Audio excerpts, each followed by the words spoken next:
Good afternoon, everybody. This is a real rainy, cozy afternoon here in Las Vegas.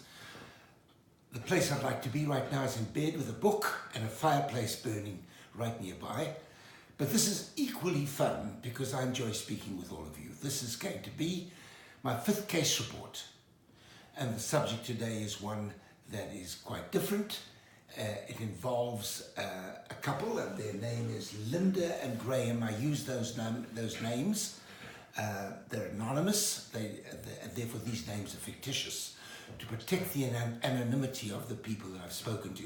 But it's a real case. It's someone I spoke to last week, and I want to tell you about their case because I think when you bring it into the context of real life experiences, it becomes a lot more interesting.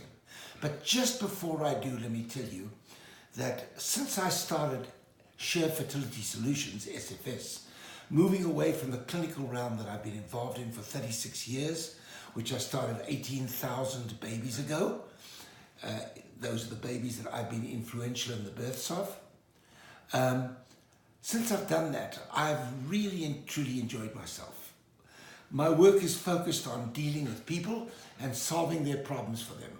Comprehensive problems that are complex very often, and developing for them a plan of action that they can use going forward to go from infertility to family.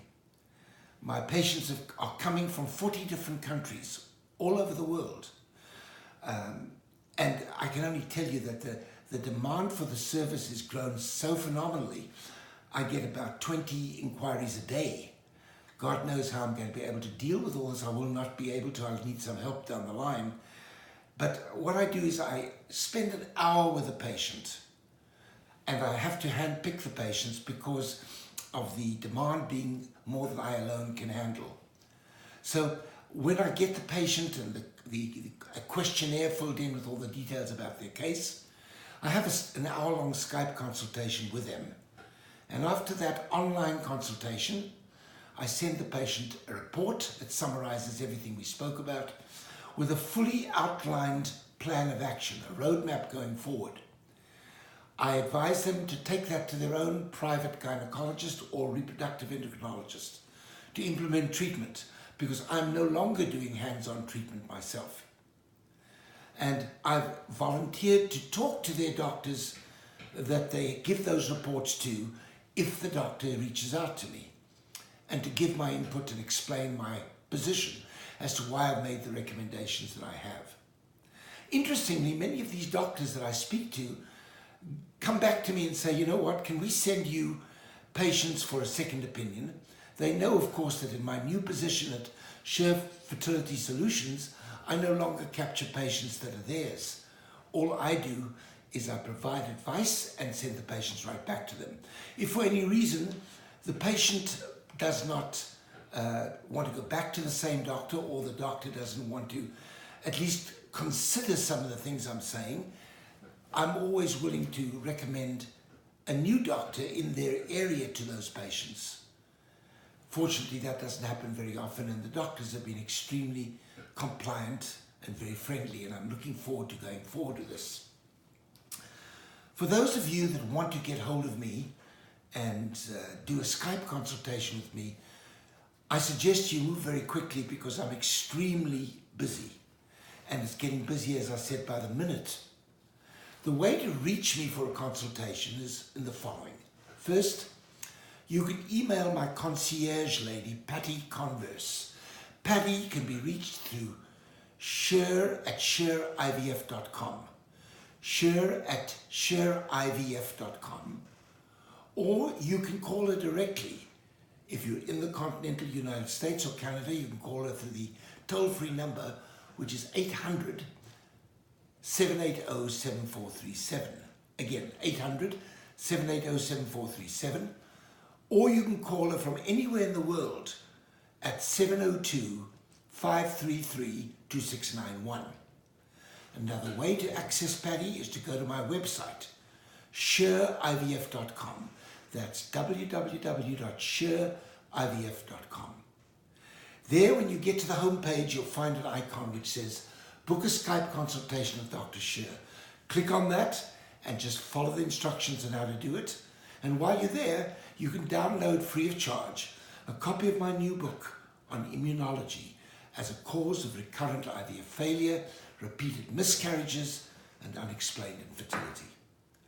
So I'm very excited about this, and I urge you all to get on board really quickly because, as I say, I only have a certain amount of hours in the day, and I've got to be very selective. Okay, the topic for today involves a couple by the name of Linda and her husband Graham. Those are fictitious names. I use fictitious names to protect the anonymity of the patients. And if they're real cases though, they're cases, this is a lady I spoke to last week with her partner via Skype. Now, Linda is 43, Graham is 49 years of age. The couple has been trying to have a baby for the last 6 years, but in spite of having gone through 6 egg retrievals with a generation of 12 embryos, they've not achieved a viable pregnancy. In part, that is because Linda is running out of eggs. She has diminished ovarian reserve with an AMH level which let me see was around 0.57. Normal is over 2, indicating that she doesn't have much time left before she goes into a menopause. So she's trying to make hay while the sun shines. She generated, as I said, 12 blastocysts. All of these were subjected to PGS testing, pre-implantation genetic screening for the chromosomal integrity of the embryo. And of those 12, only 2 were normal. The remainder were all severely abnormal chromosomally. And as a consequence, they had to be discarded. It wasn't even that they had a chance. Some abnormal embryos are what we call mosaics, and they can still be rescued. When you put them in the uterus, they can autocorrect and recover and produce healthy babies. That's a story for another day. I'll tell you how we came up with this idea of mosaicism. But, and it simply means that not all embryos that are read as being abnormal through PGS should be discarded. They can still be used, but in this case, only 2 of the embryos were worthy of keeping. When it came to transferring the first embryo into the uterus, I believe, in my opinion, that an error was made. The error being, I don't believe that a transfer should have been done. And the reason is that Linda actually had fibroids in the wall of the uterus, one of which was protruding into the cavity of the uterus, causing some irritation and the collection of fluid in the uterus. When there's a collection of fluid in the uterus, no embryo should be transferred. And the reason is that any surface lesion protruding into the uterine cavity acts like a foreign body and attracts certain scavenger cells known as macrophages to the uterine lining, and these attack the embryo and destroy it before the embryo can even reach there. It's very important to understand that this is exactly what happens when you use the intrauterine contraceptive device, or the IUD. That's how it works. You put it in the uterus purposefully to have a foreign body that will attract macrophages. So the IUD, as a contraceptive, doesn't really prevent pregnancy. It causes such an early loss of an embryo that the woman didn't even know she was pregnant. It's very important to understand that a small little polyp, even the size of your little fingernail, or a fibroid, which is like a mushroom growing in the inside of the uterus, no matter how small it is, or scar tissue in the uterine cavity that's occurred because of infection after a loss of a pregnancy or an abortion or miscarriage, all can serve as your own built-in intrauterine devices. They function exactly the same way. And that's why you always check the uterus thoroughly before you transfer embryos to the uterine cavity. You check it in the cycle before or the months before by doing a sonohysterogram, or also known as a saline ultrasound, or a hysteroscopy, where you insert a small little telescope into the uterine cavity and you inspect inside. And if there is such a lesion, You don't transfer embryos in that cycle. You remove it hysteroscopically or by DNC and polypectomy or whatever you're doing to clear the uterine cavity. You come back the following month and retest to make sure everything's returned to normal before you contemplate doing a transfer. In this case, they had done a sonohystogram a year or two earlier, but by the time they came to do the actual procedure of transferring these frozen embryos after thawing them, this frozen embryo, after thawing it to the uterus, it had obviously returned, and they didn't know. All they saw was fluid in the uterus. So the doctor aspirated the fluid with a thin little catheter to hopefully dry out or empty the uterine cavity and then put the embryo in. In my opinion, that never works, because you may be able to remove some of the fluid, but it comes right back and the embryos don't take. So I think, regrettably, that was a waste of that embryo. So when it came to doing it again, she went and did an MRI and a hysteroscopy. The hysteroscopy to look for a lesion, and an MRI to check the rest of the uterine wall to see if there was additional pathology. And lo and behold, they found a fibroid polyp about the size of a thumbnail sticking into the uterine cavity and some fibroids in the uterine wall. At that point, fortunately, they never went any further. There was fluid collected in the uterus again. And they went back and spoke to the couple and said, look, we're going to have to remove that fibroid before we put the embryo back. By the way, they had had a detailed discussion about using donor eggs.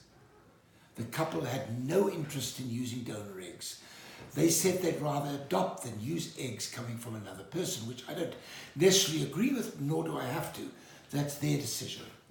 So there we were, or they were, with one remaining embryo that was normal chromosomally, and what to do with it.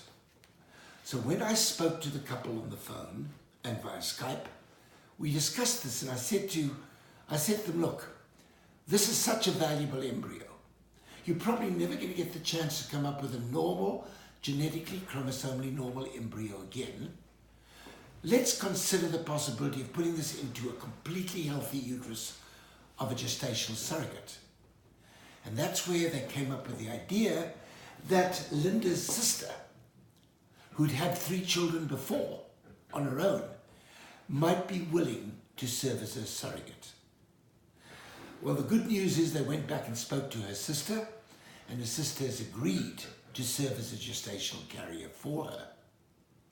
So, in summary, Linda has only got this shot to have a baby with her embryos, and she's not interested in doing IVF with donor eggs. Therefore, we have to make it work with this embryo or give up on her. And I don't think doing another cycle with that lower ovarian reserve and with the low yield of normal eggs that are going to come out of the eggs that she produces because of the impact of time and age and the biological clock on egg quality, I don't think there's any other realistic and advisable approach than to put this embryo into the uterus of a surrogate. This is going to happen in the next month or two, and as soon as I know more about the outcome, I'll get back to you and tell you about it. We all hope and pray for Linda and Graham that they have a happy and successful outcome, and we'll see what happens. So this is an interesting case of where the end organ, the uterus, is not receptive in a woman who's run out of time and only has one more shot at this. So let's see what happens. Thank you all for your attention. I hope you enjoyed this case report. And as I say, I will periodically get back and discuss with you the outcomes once they follow the advice I've given them.